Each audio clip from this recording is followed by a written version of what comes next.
केवल एक परमात्मा में श्रद्धा और समर्पण का संदेश देने वाली गीता सबको पवित्र करने का खुला आमंत्रण देती है। सृष्टि में कहीं भी रहने वाले अमीर अथवा गरीब, कुलीन तथा आदिवासी, पुण्यात्मा और पापी, स्त्री और पुरुष, सदाचारी एवं अत्यंत दुराचारी, सबका इसमें प्रवेश है। विशेषकर गीता पापियों के ही उद्धार का सुगम पथ बताती है। पुण्यात्मा तो भजते ही हैं। प्रस्तुत है उसी गीता की अद्वितीय व्याख्या यथार्थ गीता का कैसेट प्रसारण।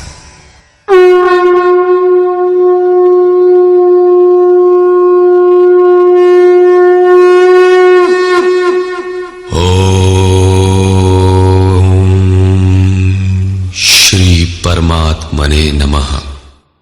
यथार्थ गीता श्रीमद् भगवत गीता अथ द्वितीयो अध्यायः। प्रथम अध्याय गीता की प्रवेशिका है, जिसमें आरंभ में पथिक को प्रतीत होने वाली उलझनों का चित्रण है।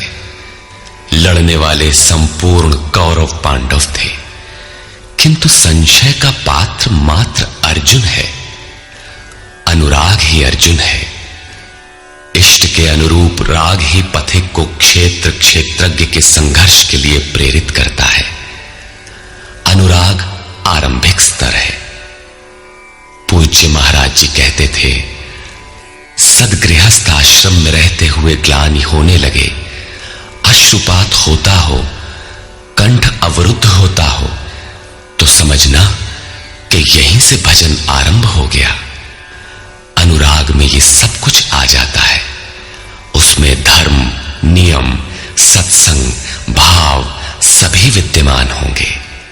अनुराग के प्रथम चरण में पारिवारिक मोह बाधक बनता है। पहले सभी चाहते हैं कि हम उस परम सत्य को प्राप्त कर लें, किंतु आगे बढ़ने पर वो देखता है कि इन मधुर संबंधों का उच्छेद करना होगा। तब हताश हो जाता है। वो पहले से जो कुछ धर्म कर्म मानकर करता था, उतने में ही संतोष करने लगता है। अपने मोह की पुष्टि के लिए वो प्रचलित रूढ़ियों का प्रमाण भी प्रस्तुत करता है, जैसा अर्जुन ने किया कि कुल धर्म सनातन है।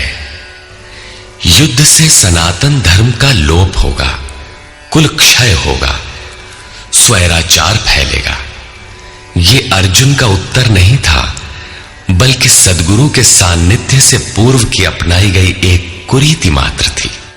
इन्हीं कुरीतियों में फंसकर मनुष्य पृथक पृथक धर्म, अनेक संप्रदाय, छोटे बड़े गुट और असंख्य जातियों की रचना कर लेता है। कोई नाक दबाता है, कोई कान फाड़ता है। किसी के छूने से धर्म नष्ट होता है, तो कहीं रोटी पानी से धर्म नष्ट होता है।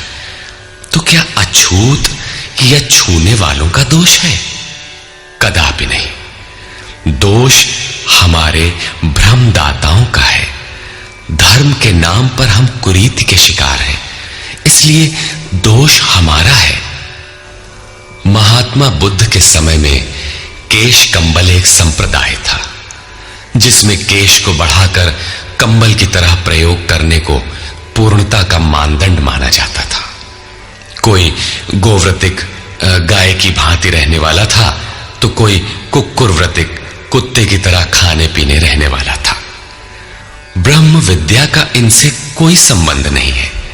संप्रदाय और कुरीतियां पहले भी थीं, आज भी हैं। ठीक इसी प्रकार कृष्ण काल में भी संप्रदाय थे, कुरीतियां थीं। उनमें से एकाध कुरीति का शिकार अर्जुन भी था। उसने 4 तर्क प्रस्तुत किए। 1, ऐसे युद्ध से सनातन धर्म नष्ट हो जाएगा। 2, वर्ण संकर पैदा होगा। 3, पिंडोदक क्रिया लोप होगी। और 4, हम लोग कुलक्षय द्वारा महान पाप करने को उद्यत हुए हैं। इस पर योगेश्वर श्री कृष्ण ने कहा, संजय उवाच।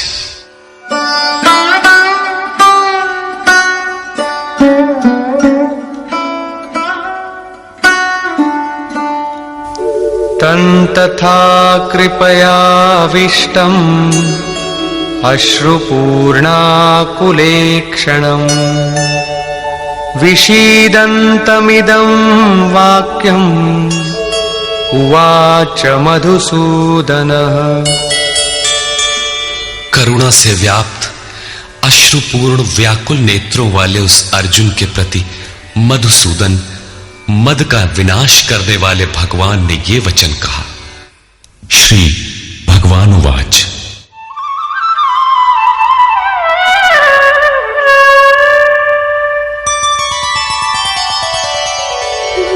कुतस्त्वाकश्मलमिदम् विषमे समुपस्थितम् अनार्यजुष्टमस्वर्ग्यम् अकीर्तिकरमर्जुन। अर्जुन, इस विषम स्थल में तुझे ये अज्ञान कहां से हो गया? विषम स्थल अर्थात जिसकी समता का सृष्टि में कोई स्थल है ही नहीं, पारलौकिक है लक्ष्य जिसका, उस निर्विवाद स्थल पर तुझे अज्ञान कहां से हुआ? अज्ञान क्यों? अर्जुन तो सनातन धर्म की रक्षा के लिए कटिबद्ध है। क्या सनातन धर्म की रक्षा के लिए प्राणपण से तत्पर होना अज्ञान है? श्री कृष्ण कहते हैं, हां, यह अज्ञान है। न तो संभावित पुरुषों द्वारा इसका आचरण किया गया है, न स्वर्ग ही देने वाला है और न ये कीर्ति को ही करने वाला है। सन्मार्ग पर जो दृढ़ता पूर्वक आरूढ़ है उसे आर्य कहते हैं। परिवार के लिए मरना मिटना यदि अज्ञान न होता तो महापुरुष उस पर अवश्य चले होते। यदि कुल धर्म ही सत्य होता तो स्वर्ग और कल्याण की निःश्रेणी अवश्य बनता। ये कीर्तिदायक भी नहीं है। मीरा भजन करने लगी तो लोग कहे मीरा भई बावरी, सास कहे कुल नाशी रे। जिस परिवार, कुल और मर्यादा के लिए मीरा की सास बिलख रही थी, आज उस कुलवंती सास को कोई नहीं जानता। मीरा को विश्व जानता है। ठीक इसी प्रकार परिवार के लिए जो परेशान हैं, उनकी भी कीर्ति कब तक रहेगी? जिसमें कीर्ति नहीं, कल्याण नहीं, श्रेष्ठ पुरुषों ने भूल कर भी जिसका आचरण नहीं किया, तो सिद्ध है कि वो अज्ञान है। अतः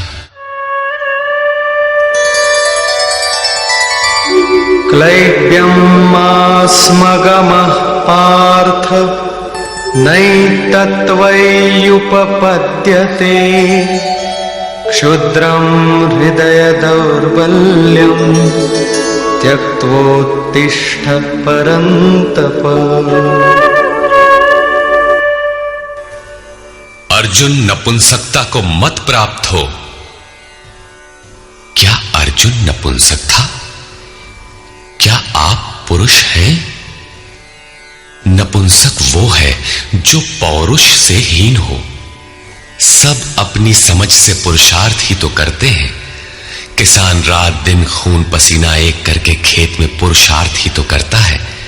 कोई व्यापार में पुरुषार्थ समझता है तो कोई पद का दुरुपयोग करके पुरुषार्थी बनता है।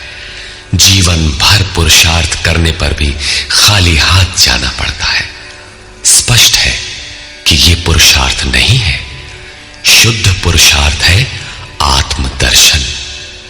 गार्गी ने याज्ञवल्क्य से कहा, नपुंसक पुमान ज्ञेयो यो न वेत्ति हृदि स्थितम पुरुषम स्वप्रकाशम तस्मानंदात्मानमव्ययम्।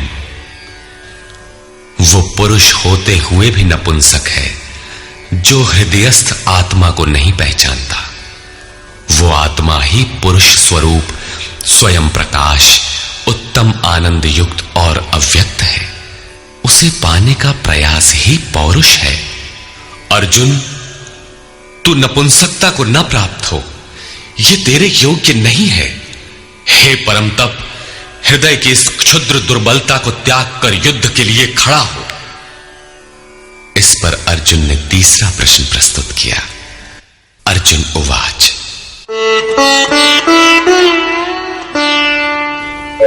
कथं भीष्ममहं संख्ये द्रोणं च मधुसूदन इषुभिः प्रतियोत्स्यामि पूजार्हा वरिसूदन।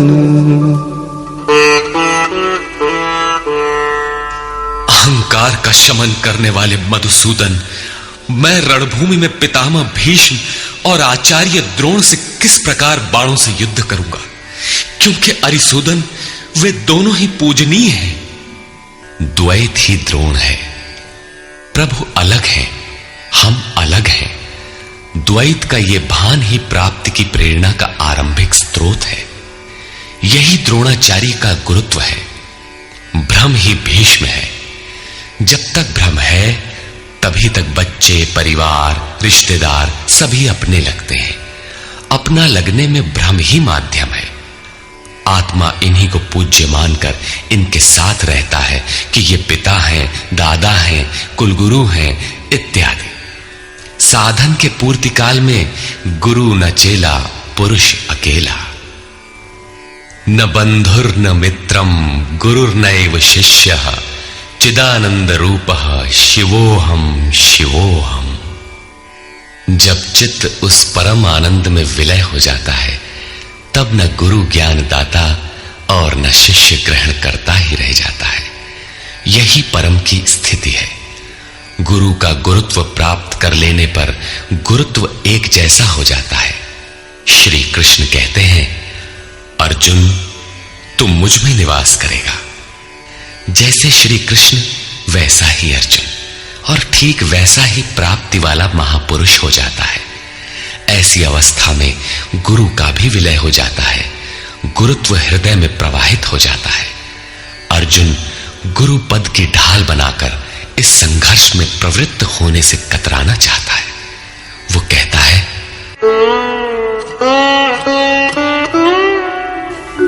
गुरून् हत्वा हि महानुभावान् श्रेयो भोक्तुं भैक्षमपीह लोके हत्वार्थकामास्तु गुरूनिहैव भुञ्जीय भोगान् रुधिरप्रदिग्धान्। इन महानुभाव गुरुजनों को न मारकर मैं इस लोक में भिक्षा का अन्न भी श्रेयस्कर समझता हूं। यहां भिक्षा का अर्थ उदर पोषण के लिए भीख मांगना नहीं, बल्कि सत्पुरुषों की टूटी फूटी सेवा द्वारा उनसे कल्याण की याचना ही भिक्षा है। अन्नम ब्रह्मेति व्यजानात्। अन्न एकमात्र परमात्मा है, जिसे प्राप्त करके आत्मा सदा के लिए तृप्त हो जाता है, कभी अतृप्त नहीं रहता। हम महापुरुषों की सेवा और याचना द्वारा शनैः शनैः ब्रह्म पीयूष प्राप्त करें, किंतु ये परिवार न छूटे, यही अर्जुन के भिक्षान्न की कामना है। संसार में अधिकांश लोग ऐसा ही करते हैं। वे चाहते हैं कि पारिवारिक स्नेह संबंध न मारना पड़े और मुक्ति भी शनैः शनैः मिल जाए, किंतु चलने वाले पथिक के लिए, जिसके संस्कार इनसे ऊपर है, जिसमें संघर्ष की क्षमता है, स्वभाव में क्षत्रियत्व प्रवाहित है, उसके लिए इस भिक्षान्न का विधान नहीं है। स्वयं न करके याचना करना भिक्षान्न है। गौतम बुद्ध ने भी मध्यम निकाय के धम्म दायाद सुत्त में इस भिक्षान्न की आमिष दायाद कहकर उसे हेय माना है, जबकि शरीर यापन से सभी भिक्षु थे। इन गुरुजनों को मारकर मिलेगा क्या? इस लोक में रुधिर से